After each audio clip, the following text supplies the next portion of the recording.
রান্না করবো। এটা হচ্ছে ফুলকপির তরকারি করবো।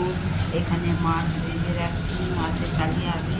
এখানে শুক্তো বানাবো, যে শুক্তো আলু সবজি সব ভেজে রেখে দিয়েছি, এটা শুক্তো করবো। শুক্তো সর্ষে ফোড়ন দিচ্ছি, সর্ষে ফোড়ন দিয়ে সর্ষে আর আলু ফোড়ন দিয়ে শুক্তো বানাবো। সর্ষে ফোড়ন দিলাম, এবারে দিচ্ছি রাঁধুনি, রাঁধুনি ফোড়ন দিচ্ছি। এই যে রাঁধুনি দিচ্ছি, রাঁধুনি ফোড়ন সর্ষে ফোড়ন দিয়ে শুক্তো, এটা আমি নবরত্নের শুক্তো বানাচ্ছি। এই দেখুন এই বাটাটা দেবো, এটা হচ্ছে পোস্ত, পোস্ত কাজু আর হচ্ছে মগজ বাটা দিয়ে এটা হচ্ছে শুক্তো দিয়েছি।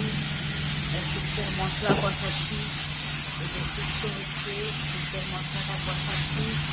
এখানে সব ভাজা মশলা করা রাখা আছে, সব সবজিগুলো ভেজে নিয়েছি। আগে শুক্তোর মশলাটা ভালো করে কষিয়ে নিই, কষিয়ে নিয়ে শুক্তো বানাবো।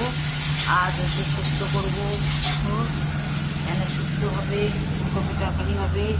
এখানে করেছি দেখুন, এখন অবধি হয়ে গেছে রান্না। যেগুলো এতে লাউ পোস্ত হয়ে গেছে, মুগের ডাল হয়ে গেছে, লাউ শাকের পোস্ত করেছি, মুগের ডাল করেছি, এখানে আলু ভাজা বেগুন ভাজা করেছি। আজ এই অবধি রান্না হয়ে গেছে কিছুটা। এখনও ওই তরকারিটা ফুলকপি আর শুক্তো হলে মোটামুটি রান্না কমপ্লিট হবে। আজ আমাকে একা করতে হচ্ছে, ওই জন্য তাড়াতাড়ি করে সব কিছু দেখাচ্ছি।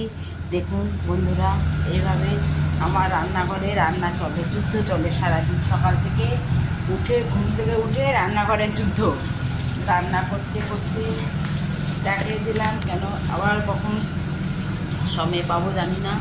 এটা একটু মশলা জিরে গুঁড়ো দিচ্ছি, দিয়ে শুক্তোটা বসিয়ে দিই। হয়ে গেলে শুক্তো হয়ে যাবে মোটামুটি রান্না। বন্ধুরা, এখানে মশলা কষানো হয়ে গেছে, এই শুক্তোর মশলাগুলো কষাচ্ছি। কষিয়ে যে শুক্তো করবো, ভাজা মশলা করে রেখেছিলাম সমস্ত, এইগুলো এখন মশলাটা কষিয়ে দিয়ে তারপরে হচ্ছে এইটা দেবো। বাটা দিয়েছি, এখানে দেখুন 10 টাকা করে এতে আমুল দুধের গুঁড়ো দুধ, আমুল দুধ করেছি, দুটো গুঁড়ো দুধের প্যাকেট কেটেছি। এটা শুক্তোতে ঝোলটা দেবো, আমুল দুধের গুঁড়োটা দিয়ে এই যে জল দিলাম। আমুল দুধটাকে ভালো করে গুলিয়ে নিয়ে ভালো করে ফাটিয়ে নিচ্ছি আমুল দুধটাকে, এতে ভালো করে ফেটিয়ে নিয়ে এইটা দেবো শুক্তোতে। আজকে আমুল দুধ নেই বলে